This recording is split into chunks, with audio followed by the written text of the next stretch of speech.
Okay, we'll call the regular meeting of the Upshur County Commission to order. We'll begin with a moment of silent meditation and prayer, followed by the Pledge of Allegiance.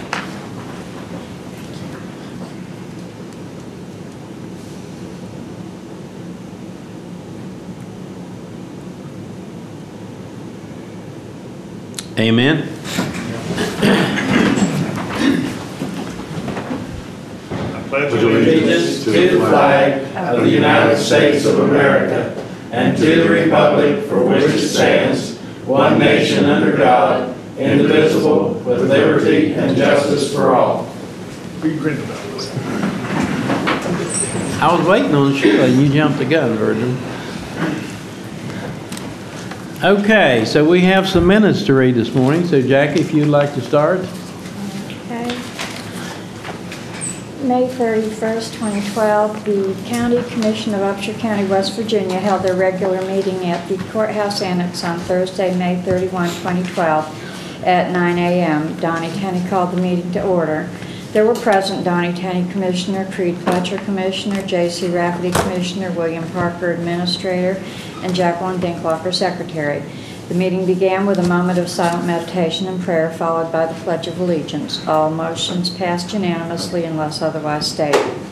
After reading of the minutes, on motion by Creed Fletcher, second by J.C. Rafferty, the Commission approved the regular meeting minutes of May 24, 2012 with typographical corrections. After reading of the minutes, on motion by J.C. Rafferty, seconded by Creed Fletcher, the Commission approved the special meeting minutes of May 18, 2012 as submitted. After reading of the minutes, on motion by J.C. Rafferty, seconded by Creed Fletcher, the Commission approved the special meeting minutes of May 22, 2012 as submitted. After discussion, on motion by Creed Fletcher, seconded by J.C. Rafferty, the Commission approved the employment transfer of Carolyn Elizabeth Berry to the office of the Upshur County Clerk at her current hourly rate, effective June 17, 2012. After discussion, on motion by Creed Fletcher, seconded by J.C. Rafferty, the Commission approved the reappointment of R. Dennis Xander to the Upshur County Public Library Board. Mr. Xander's term will expire on June 30, 2017. After discussion, on motion by J.C. Rafferty, seconded by Creed Fletcher, the Commission approved the resignation of Timothy Woody as board member of the Elkins Road Public Service District. William Parker provided an update status report on the mail order prescription plan for maintenance drugs. On motion by Creed Fletcher, seconded by J.C. Rafferty, the Commission approved the required usage of the mail order program for prescription maintenance-only drugs, effective July 1st, 2012, with the provision of a 6-month review and/or analysis survey. County employees would be responsible for the cost of the prescription maintenance drugs if a retail pharmacy is used in lieu of the authorized mail order program procedures. County employees and the Commission will benefit from cost savings with the use of this program. William Parker provided an update on the contested election petition. David D. Taylor, petitioner, v. Michael R. Kelly, respondent. After discussion, the Commission requested Mr. Parker to follow up for the purpose of selection of a law firm / counsel to advise the Commission on matters relating to the contested election petition and response, and report back at a future meeting. The Commission reviewed the following for your information items. Number 1, correspondence from the Office of the Governor regarding the Victims of Crime Act grant award in the amount of $35,175. Number 2, correspondence from the Division of Justice and Community Services on receipt and review of the fiscal year 2012 Justice Assistance Grant Program in the amount of $50,000.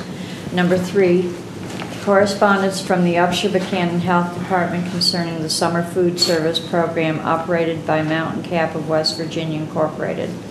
Number 4, correspondence from Albert L. Lake concerning appointment to the James W. Curry Library and Park Advisory Board. Number 5, agendas and or notice of meetings as listed.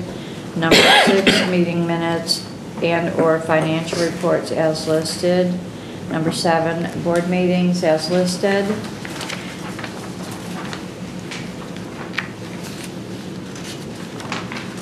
And the commission approved all invoices for payment. The commission approved all vacation orders with no further business. On motion by J.C. Rafferty, seconded by Creed Pletcher, the commission meeting adjourned at 12:15 p.m. Any additions or corrections to the minutes as read? Mr. President, if it would be agreeable to the commission on the 5th paragraph where we talk about the transfer of Carolyn Berry. I was asked yesterday about job duties, and if we could add the statement, primary job duties to include elections area and assistance to bookkeeping area. I think that's your intent, the commission's intention. Right. Okay, we'll add that. We'll add that. We'll add that to the minutes. Anything else? If not, with that addition, do we have a motion to approve the minutes? Second. All in favor, say aye. Opposed, same sign. Motion carries. Okay, June the 7th. Okay, June 7th. The County Commission of Upshur County, West Virginia held their regular meeting at the Courthouse Annex on Thursday, June 7, 2012 at 9 a.m. Donnie Tenney called the meeting to order. There were present Donnie Tenney, Commissioner, Creed Pletcher, Commissioner, J.C. Rafferty, Commissioner, William Parker, Administrator, and Carolyn Tenney, Deputy County Clerk. The meeting began with a moment of silent meditation and prayer, followed by the Pledge of Allegiance. All motions passed unanimously unless otherwise stated. The regular meeting minutes of May 31st, 2012 were unavailable and will be placed on next week's agenda for approval. Virgil Miller, Upshur County Sheriff, appeared before the commission and provided an update status report on the purchase of vehicles for law enforcement. Sheriff Miller advised the commission that Jenkins Ford would match the state contract bid price. William Parker advised the commission that Sheriff Miller would need to get at least 3 competitive quotes if not purchasing directly from the state contract. Sheriff Miller was requested to follow up and appear at a future meeting. After discussion on motion by Creed Pletcher, seconded by J.C. Rafferty, the commission approved the employment of Brandon Tyler Kennedy and Jessica Shane Hardman as admissions and concessions personnel for the Upshur County Recreation Park and Pool Facility. Effective date of employment for both is June 1st, 2012 at the rate of $7.25 per hour. After discussion on motion by Creed Pletcher, seconded by J.C. Rafferty, the commission approved the employment of Melanie Groves as water aerobics instructor for the Upshur County Recreation Park and Pool Facility. Effective date of employment is June 1st, 2012 at the rate of $20 per session.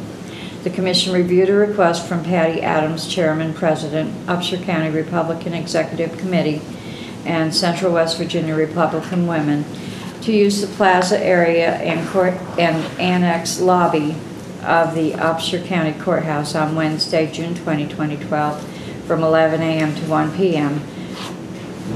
for the West Virginia Day celebration of West Virginia's 149th birthday. After discussion on motion by J.C. Rafferty, seconded by Creed Pletcher, the commission approved the request. After discussion on motion by J.C. Rafferty, seconded by Creed Pletcher, the commission approved the reappointment of Joyce L. Harris Thacker to the board of the Upshur County Solid Waste Authority as recommended by Burl Smith, Treasurer. Ms. Harris Thacker's term will expire on June 30, 2016.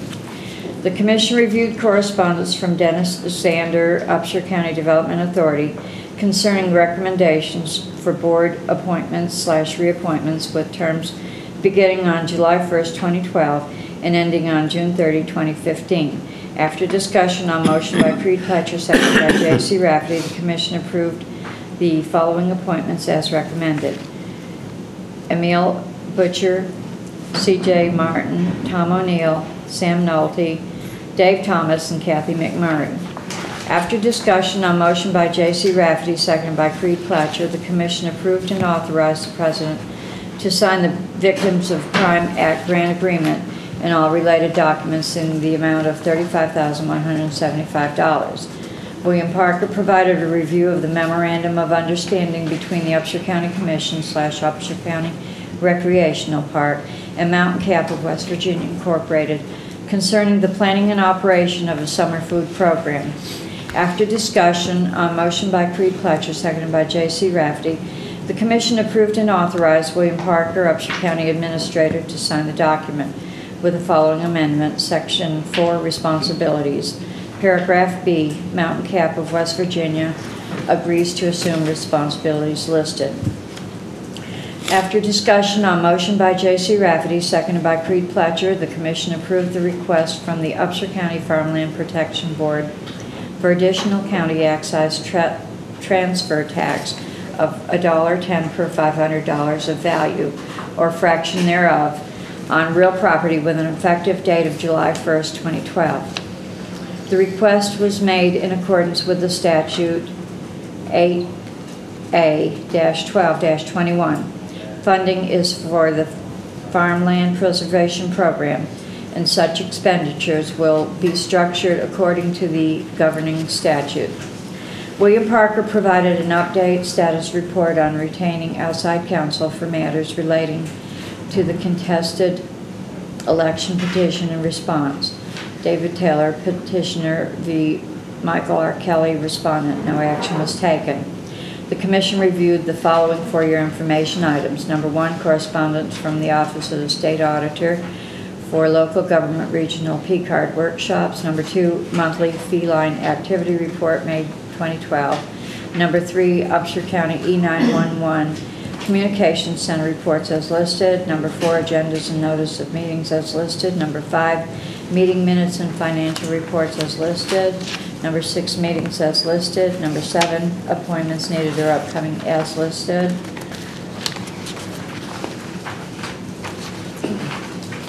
The Commission approved all invoices for payment. The Commission approved all vacation orders. The Commission approved the following settlements as listed. The Commission approved the following exonerations and or refunds as listed.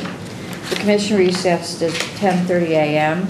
At 11 a.m., the Commission attended the memorial/dedication service and naming of the Gary E. Bailey boat launch. The Commission reconvened at 1:15 p.m. Terry Jo Bennett, addressing mapping coordinator, appeared before the Commission and reviewed a road name request from Upshur County resident Thomas Luden. Ms. Bennett advised that 2 additional structures have been added to this private driveway and therefore would require a name per the 911 addressing and mapping ordinance. After discussion on motion by J.C. Rafferty, seconded by Creed Pletcher, the Commission approved Alley Lane for the private driveway name off of Route 20 South Road. Ms. Bennett also discussed a request from the United States Postal Service concerning mail service to change current road names in Upshur County: Hawkins Drive, McCartney Drive, and Childers Run Crossing.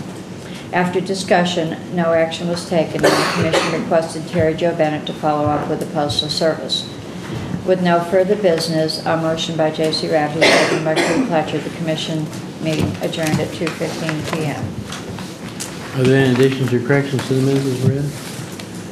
Other than maybe noting that Sheriff Miller led us in the Pledge of Allegiance last week and this week. I has to take charge. Do we have a motion to approve the minutes as read? So moved. All in favor say aye. Aye. Opposed, same sign. Motion carries. Okay, June 11th, 2012. The County Commission of Upshur County, West Virginia held a special meeting at the Courthouse Annex on Monday, June 11, 2012 at 10 a.m. Donnie Tenney called the meeting to order. There were present Donnie Tenney, Commissioner, Creed Pletcher, Commissioner, J.C. Rafferty, Commissioner, and William Parker, Administrator. On motion by Creed Pletcher, seconded by J.C. Rafferty, the Commission approved and authorized the Commission to sign the certification for real estate land books and personal property books for the 2012 tax year. The special meeting was established due to the fact the action item was not included in the June 7, 2012 agenda by William A. Parker, Upshur County Administrator. With no further business, on motion by Creed Pletcher, seconded by J.C. Rafferty, the Commission meeting adjourned at 10:02 a.m. Any additions or corrections to the minutes as read? Not, I'd ask for a motion to be approved as such. Second. All in favor say aye. Aye. Opposed, same sign. Motion carried. Okay, we now have Virgil Miller, Sheriff, and Sheila Adams, Chief Tax Deputy. Good morning, folks. Morning. I'm the Vanna White of this program this morning. That table's kind of turned backward, wasn't it? Yeah. Thank you. Word. JC or Creed. How many of these do you have to kill on the trees? You have to sign each page, Sharon, get it back to me by noon. Have you guys got your stamps from these yet? Okay, go right ahead, Sheila. Good morning. Morning. We have for presentation the certification of the delinquent list for the 2011 tax year. This includes personal property. It also includes real estate. The total delinquencies as of May the 1st are $562,366.60. Of that amount, $377,473.29 are for real estate. The personal property, as you can see there, the grand total of that is $184,893.31, and that consists of the regular assessments of $183,000 and then $1,200 for the supplemental appendage listing. We had for personal property and exonerations $27,350.08. For real estate for exonerations, we had $13,351.14. At this point in time, we're at 97% of all taxes collected for the 2011 tax year. That's for countywide. Breakdown by district, we had 98% paid in Banks District and Buchanan District. We had 96% paid in Corporation, and Meade, Union, and Warren were 97%, and Washington District was 99%. Since the listing, when I took a look at this, our personal property is a little high for delinquencies this year. So I did run some more listings. Our unpaid ticket listing currently reflects that since that time we've collected $77,499.94 in personal property and an additional $103,049.54 in real estate. So we're about $40,000 higher in in personal property delinquencies versus last year. But last year was also the lowest year we've had for the past 5 years. So when I took a look at it, we did have one major business that hadn't paid, and they have paid since then. So that brings our numbers back into alignment pretty well. Do you have any questions? How does this compare to like-sized counties, Upshur County, throughout the state? Have you been able to determine that, Sheila? No, I haven't did a comparison with other counties. Other than when we're at meetings, generally everybody kind of at the end of the year is around anywhere from 95 to 99%. We don't have a statewide map where we can look and see what Lewis County collects, whatever percentages are. Just from what people tell us at meetings and things like Usually that. Meeting in September. So we're within the same framework that other counties would be, typically. I think Upshur County, historically, we're the upper tier as far as our collection rate, historically. Very good. So when I just noticed a lot of these are just very small amounts, like $20-some, $40, $30, 22. So when it gets to the point where it's on the list, then for people to redeem their properties, then what's the additional cost to them, say at this point, on a $20 property delinquent? What's the additional cost that would be involved for them to, I know there's before the sale it's different, after the sale it's different. Why don't you just so people understand what would be the additional cost if someone wanted to redeem before the auction, and after the auction, what would be the additional cost? Well, first of all, that addresses real estate. And then when it goes into September, then there's another publication cost for September. And you have those publication costs added on. Our publication did increase several years ago. It increased from $10 to $20, and a lot of that had to do with the fact that several counties in the state, larger, advertised in 2 newspapers, and they just made it across the board. So our publication increased in the smaller counties also. So then it also, the charges depend on how many liens there are filed against the property, and if the lien holders have filed for notification. If they file for notification with our office, then there's additional fees for each one of those amounts for the lien holders. And then, you know, like I said, it depends. I mean, sometimes people come in and they'll say, well, I only have one mortgage, and then we'll find out, you know, that some of the past mortgages, and especially since all the refinancing, everything has occurred, some of this haven't been released, so they'll have to contact those mortgage companies, and then they'll release them and take care of it. It could be a real hassle trying to get everything released so you could. Right, and that's usually when they'll find out that they haven't been released. But some people will, you know, have several different liens against a property, so we just, you know, have to file the paperwork that they file with our office. On the personal property, it's not advertised again, just the real estate. On the personal property, this is the only publication fee, and if you have an $8 ticket, it really is in your best interest to go ahead and pay that ticket as opposed to letting it go to the publication, because the publication fee in May is $20. So that can be quite expensive, Right. Especially if you have like several little tiny tickets for oil and gas and things like that, and it's $20 per ticket. You can wind up paying way more publication cost.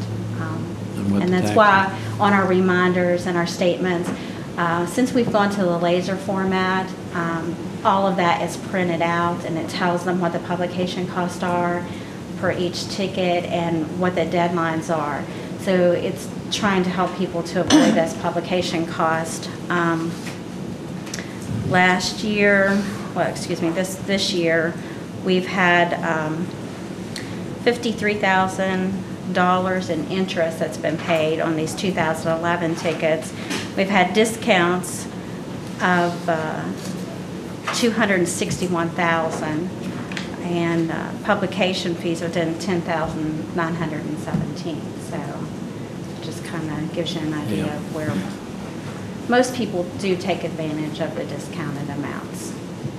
And we're on board with a lot of the mortgage companies, and we're processing automated tax payment files for them. We were the first in the state to actually start accepting automated tax payment files, and we have 5 different companies that we work with now.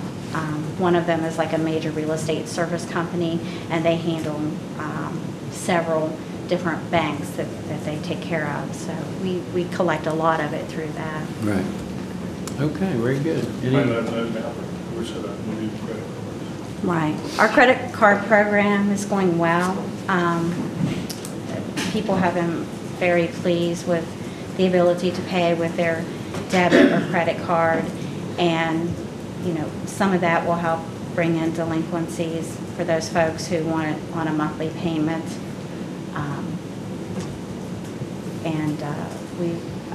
We really have not had any issues with that thus far, and it's going really well. What's the percentage fee on that? Is it like 2 point something percent? 2.75%. 2.75 when people use a credit card. Mm-hmm. Okay. Well, we try to make it as convenient as possible.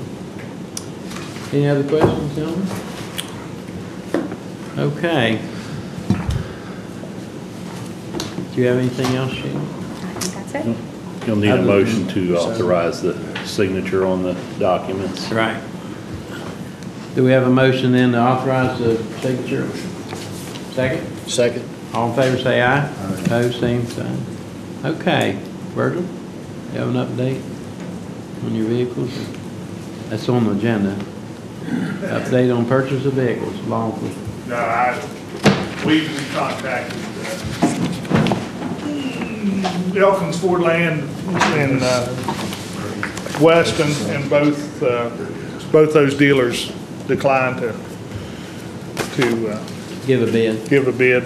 And I spoke with Mr. Jenkins on Friday, and he's withdrawn his bid. Okay. So at this point, I'll just wait till July 1. We'll invoke the state contract, and I would anticipate asking commission at that time, 1st of July, to go with the state contract bidder, which is Stevens Ford in Madison, West Virginia. Okay. Okay? All right, thanks, Virgil. Thank you.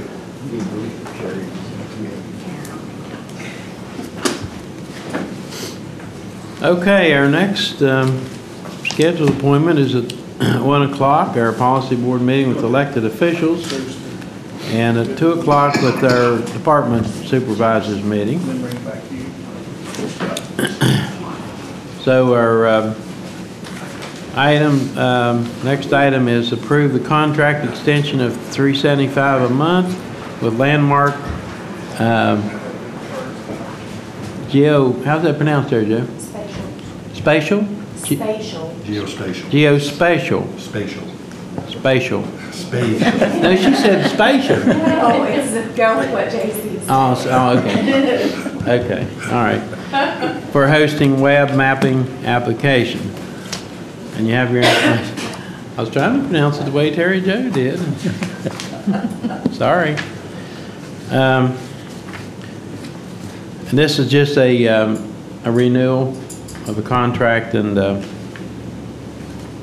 this basically covers addressing and mapping. If you have any questions, then there's no additional charges included in this, and so it's just a renewal of what we've had in the past. It works well, right? Okay. Any questions or comments on that? If not, I'd ask for a motion we approve it. So moved. I'll second it. All in favor say aye. Opposed, same sign. Motion carries. Consider adoption of Upshur County Commission Ethics Policy on page 2 and 3. And this basically is a reiteration of what's stated in the West Virginia Ethics Law. And just basically what this is stating that we will follow the law as far as the ethics. Misuse of public position, disclosure, use of certain information, solicitation or acceptance of gifts, unauthorized compensation, and or remuneration. And the purpose of this is just to add this into our Upshur County Commission ethics policy. And this we're not speaking for all the other elected officials, just the county commission. And if they'd like to add this in where it covers all elected officials, but basically this just reiterates what the law already says in the ethics law. So, JC, anything else you want to add to that? I think the purpose of this, of course, on the local level is to communicate to the citizens of Upshur County that we as public officials take our responsibility seriously. And it is no more valuable, as Mr. Tenney has indicated, than the law already into effect, which we all operate under as public officials. But locally, I think it's important for us to relay to the citizens of Upshur County that we understand what the ethics are and we will follow the rules to our ability. I would also like to recommend at some point that we prepare a similar document, not identical document, for individuals who do business, vendors who do business with Upshur County, which they will certify whenever they sign a bill of sale or whatever and enter an agreement with us that they have not paid anything of value or that they are following best practices and procedures in terms of honesty and integrity of government. Anyone who follows government, anybody who knows what their feelings are about this, too many times we have a disconnect between the public and its government. This is a means by which we in Upshur County can let the public know that we are answerable to the public. and that we hold ourselves to a high standard. We expect to be held to a high standard. And it's just reiterating what the law already states, but it is worth reiterating. All right, do we have a motion that we approve the adoption of Upshur County Commission ethics policy and add it to our handbook? So moved. I'll make that motion or second it. Okay, all in favor say aye. Opposed, same sign, motion carries. Thank you both. Okay, next item is appointment of Michael W. Kelly, Animal Control Officer, as the Humane Officer, effective date as of July 2012. Well, you might just reiterate the process there and why we're doing that.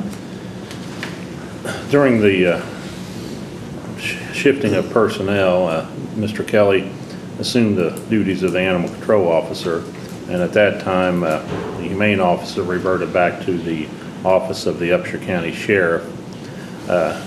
We worked with the Sheriff's personnel in getting some training established, which was conducted in May, an outside training. Mr. Kelly received certification in the investigation of humane cases. So this would be in line with, as far as I know, with the intent of the commission to appoint him as a humane officer effective July with the salary that will be, I'll be bringing those to the commission for approval next week, but that will just make it a salary adjustment in addition to the normal increase that the commission granted. So. Okay. It's effective July 1st. Yes, sir. Okay, any questions or comments on that? If not, I'd ask for a motion that we appoint Michael to that position. I'll make that motion. Second. All in favor say aye. Opposed, same sign, motion I've carries. had very positive comments. Michael's doing an excellent job in that position.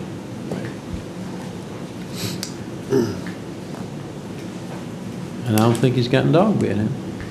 Yeah, he did. Did he get a dog bit? A few days ago.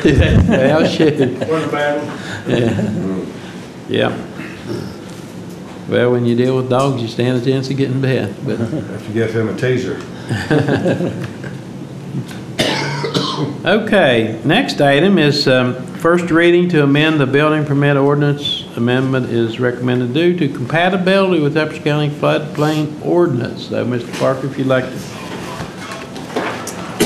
You have before you a proposed draft of the building permit ordinance. I've tried to highlight in yellow all the changes, the additions, and the purpose is to bring us more in line with our floodplain ordinance. Previously, well, currently, until this is finalized, a building permit is not required under your ordinance for anything $2,500 or less in value.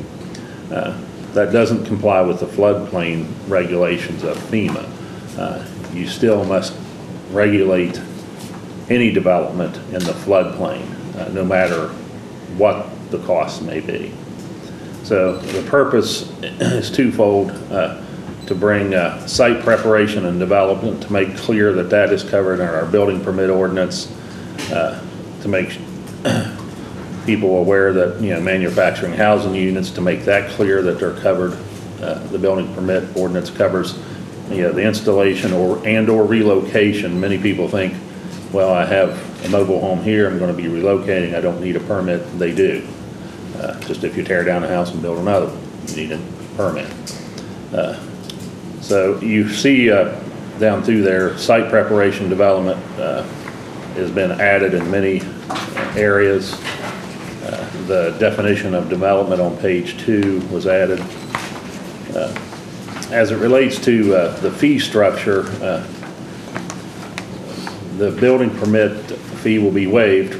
Permit is still required for any activity that has a completed construction cost, value of materials, and value of labor of less than $250. I use $250. The commission can put any dollar amount they want, or you can charge a fee for anything. You don't have to have a fee waiver. There was nothing scientific about that. It was just a number I used. Same way on page 3 is the exact same wording, and under renovation and structure, We did add property owner or group of property owners under the definition of purpose or person to make sure, just to make that clear, that the property owner is responsible for the building permit. Page 5, again, talks about the building permit fee under section 3.6 will be waived. The permit's still required. Under penalties, just to make it clear, any person and contractor, so if the person or property owner fails to get the permit, the contractor also, if they proceed with work, can be charged if they proceed with work without the permit. So both parties are subject to the penalty. But the main purpose is to get us in line with the floodplain requirements where all development is regulated in the identified floodplain, and make sure site preparation and development is included, to make it clear that that is included in the building permit ordinance. How will this be communicated to all concerned? Well, we're trying, Ms. Bennett and I are working on a couple of things. If it'll be, the proposed timeline will be, that it'll be finalized by July the 1st, over the next 2 weeks. And then notices will be, sent to the paper, public service announcements, as well as we're looking to see if we can include something with fire fee statements, if people, receive that. Other than that, I don't know any other way to, sometimes many people out there do not realize we have a building permit ordinance or a floodplain ordinance, which we've had for years and years and years. Okay, any questions or? This basically is to keep us in compliance with FEMA's requirements in order for people in Upshur County to be able to get flood insurance. I mean, That's the bottom line. we're not wanting to control things for people, but the government, the federal government mandates that if we're going to provide flood insurance for people, then we have to comply with their rules and regulations, which basically, following these rules and regulations, has the potential to reduce the amount the federal government has to pay in insurance claims.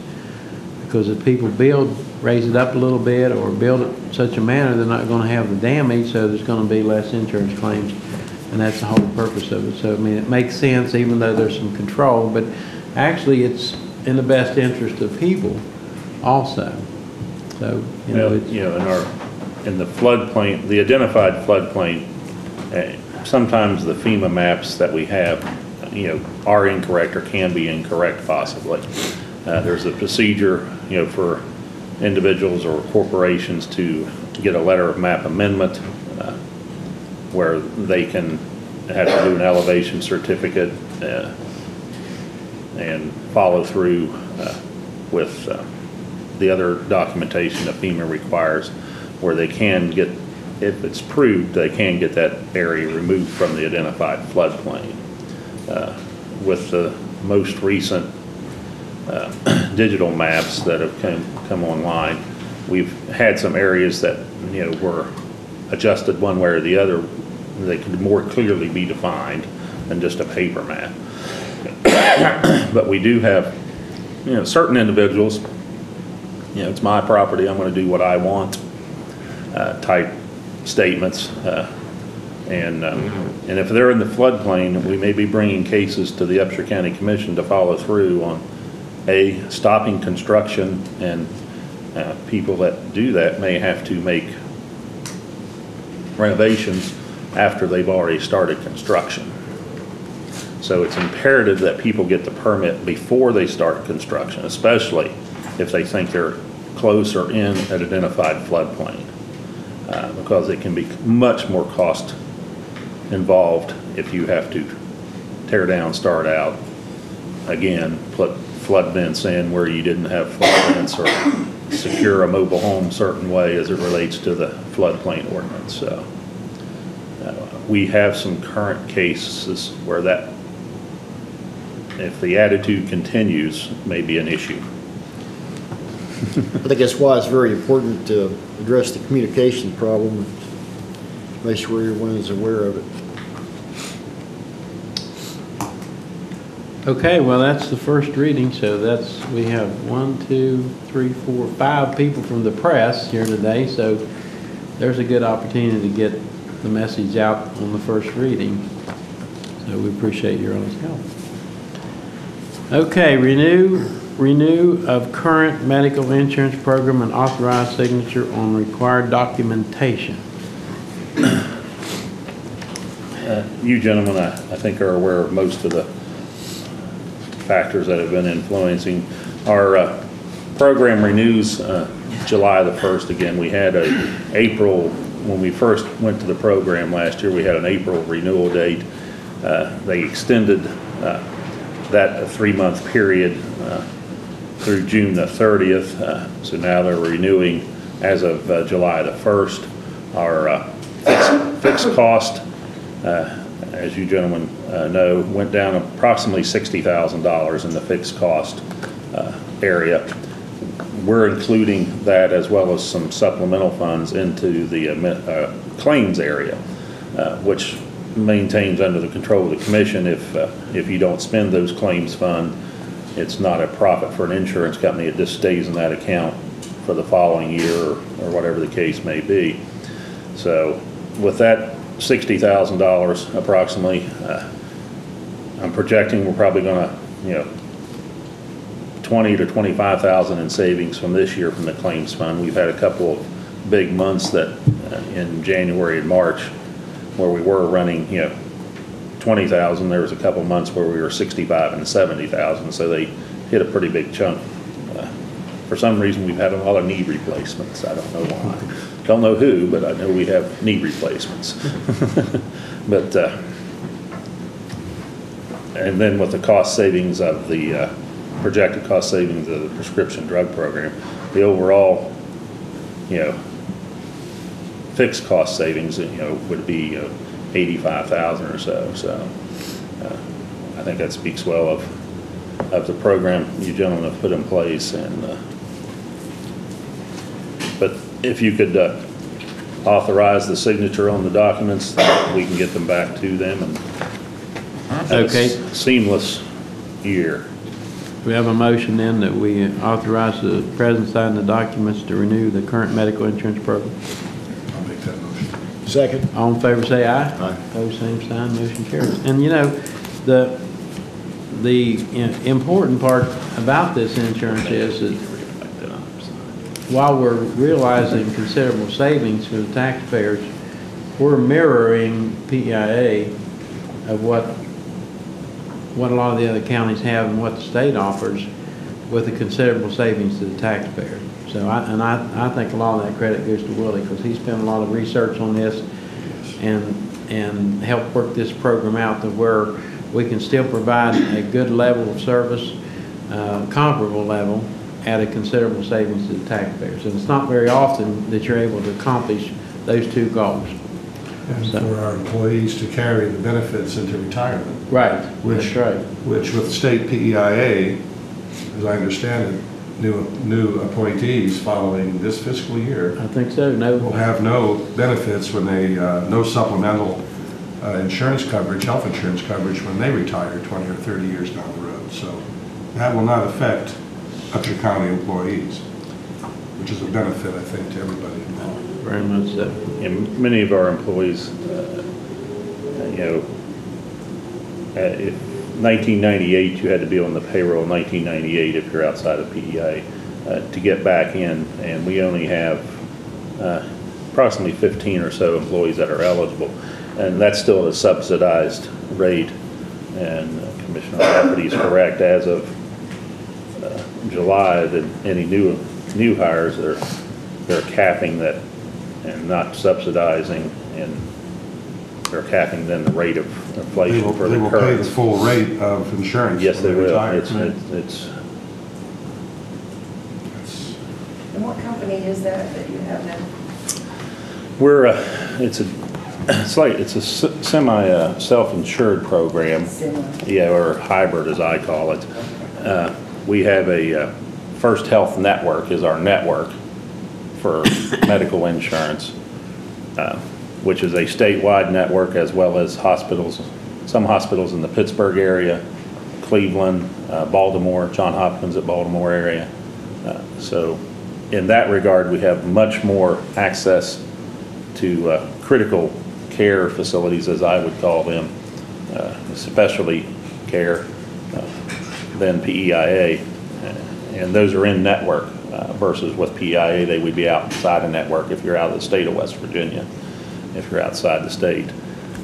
So First Health Network is the medical network, and SOMI, S-O-M-I, Sheffield Olson McQueen Incorporated out of Minneapolis, Minnesota, is our third-party administrator. They're the ones that do the daily operation, process the claims, do all the paperwork, take care of everything, and then our prescription drug is through CVS Caremark is another component of the program.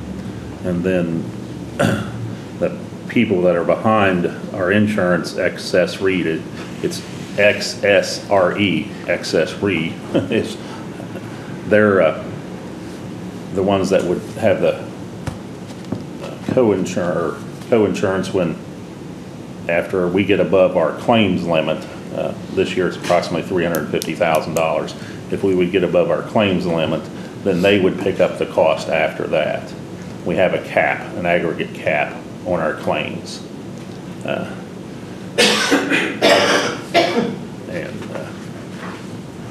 They're working with, Excess Re works with Gerber Life, as a matter of fact, so.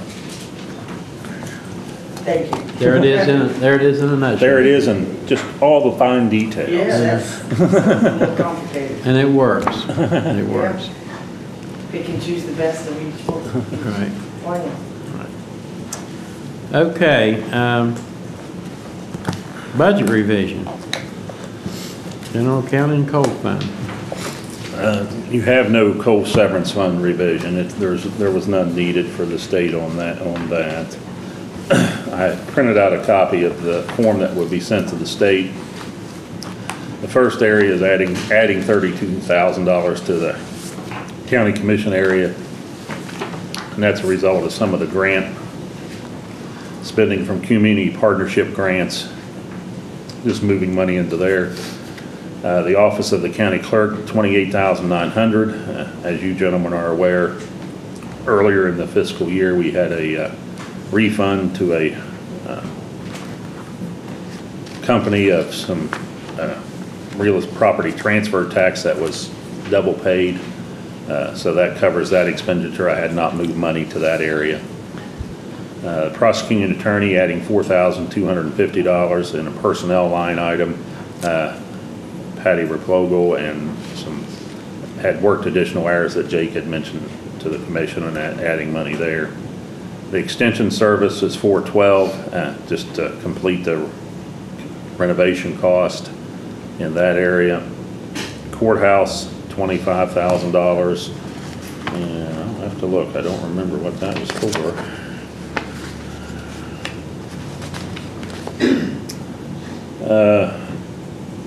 Most of it's the maintenance and buildings and grounds and supplies and materials. And then $6,600 to personnel under the airport facility. That'll be reimbursed through payroll reimbursement. Service, law enforcement, I'm reducing that by $9,300 and moving some money to process service, $2,900, and home confinement, $6,400. They had some additional money in law enforcement that could cover the shortfalls in those two areas of the sheriff's budget. The regional jail, reducing it by $138,050, and that's funding some of those other areas. Because last month it was up significantly, but for the fiscal year it's been very, very well below budget. Emergency services, office emergency services, That's 23,000 is those Homeland Security grants, just bringing that money in. Fire department, I added 2,000 there just to make sure we could finish up the fiscal year in case we have anything in expenditure, because we were right at the limit. We may or may not need that. $3,800 for animal control area. Most of that is personnel costs for increased personnel costs. Parks and Recreation, the pool facility, $25,000. It is about 20,000 of that is repairs to the pool, and then some additional supplies. Capital accounts 980 for law enforcement, adding $9,000 there, and reducing the county commission capital accounts by 34,000. Moving most of that money to the law enforcement and the recreation facility park. What's the increase in the law enforcement? Law enforcement, I moved on the first page is a wash, $9,300 from 700 law enforcement, and that's moving to service of process and home confinement. So those are three areas. The $9,000 is an increase in the capital expenditure. We had a timing issue on a vehicle payment or something. Okay. Is what that is. And so I just moved some money from the county commission capital improvement account.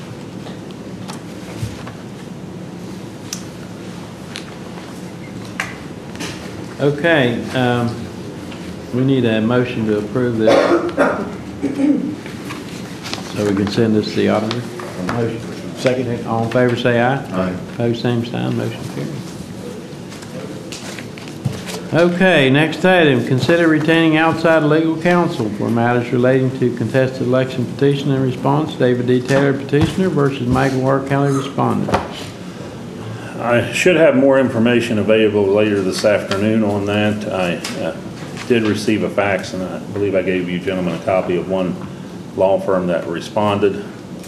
I never did hear from the other law firm, and Steptoe and Johnson will be having more information today to us. So should be able either to make a decision later this afternoon, or hopefully no later than next week.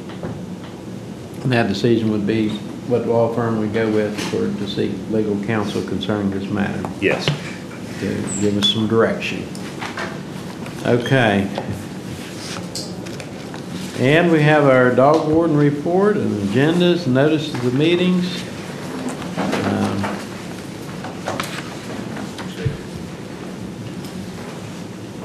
You gentlemen have anything else? Willie, you have anything else? I did give you a copy of the Buchanan Upshur Community Engagement Survey results that Create Buchanan put together. We received an email with a copy, so I gave that to you. And then we have our annual County Commissioners training, the Office of the State Auditor's training conference coming up in August to make arrangements for. Other than that, we have paperwork. Well, now, before we do that, we need to recognize that today is Flag Day. I'm sure everyone was aware of that before I brought that to your attention. So I'll just give a little bit of education and information on Flag Day and why it is today, June 14th. In the United States, Flag Day is celebrated today on June the 14th. It commemorates the adoption of the flag of the United States, which happened that day by resolution of the Second Continental Congress in 1777. The United States Army also celebrates the Army birthday on this date. Congress adopted the American Continental Army after reaching a consensus position in the Committee of the Whole on June 14, 1775. In 1916, President Woodrow Wilson issued a proclamation that officially established June 14th as Flag Day. In August of 1949, National Flag Day was established by the Act of Congress. Flag Day is not an official federal holiday, though on June 14, 1937, Pennsylvania became the first and only U.S. state to celebrate Flag Day as a state holiday, beginning in the town of Rennerdale. The official, the Title 36 of the United States State Code, Subtitle 1, Part A, Chapter 1, 110, is the official statute on Flag Day. However, it is at the President's discretion to officially proclaim the observance. One of the longest running Flag Day parades is held annually in Quincy, Massachusetts, which began in 1952, celebrating its 59th year in 2010. The 59th annual Appleton, Wisconsin Flag Day Parade featured the U.S. Navy. The largest Flag Day Parade is held annually in Troy, New York, which bases its parade on the Quincy Parade and typically draws 50,000 spectators. Perhaps the oldest continuing Flag Day Parade is at Fairfield, Washington, beginning in 1909. Fairfield has held a parade ever since, with the possible exception of 1918, and celebrated a centennial parade in 2010, along with some other commemorative events. So today we celebrate Flag Day, and we realize when we see our American flag what it represents to America, and it makes us thankful and grateful that we live in a country that we have the freedoms that we do and the sacrifices that was made in order to do that. And the flag is merely a symbol of all that we enjoy as Americans and the patriotism that we have to our country. So, that being said, we'll pay the bills.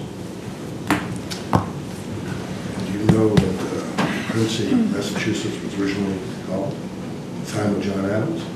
Quincy? John Quincy Adams? No, that's what they named it. That was the name of the town before they changed it to Quincy. What was it? Braintree. Braintree. Braintree. Yeah. All the I trees can understand why they changed it. Yeah. This, Yeah. Because I'm sure people got a lot of questions. Well, I don't think much color for today. this year, Yes. this fiscal year, doesn't it? Yes. So you realize the big savings in regional jail? So, Yes. Okay, that was the one that stuck out for me. Yeah, The others are not Yeah. really a. the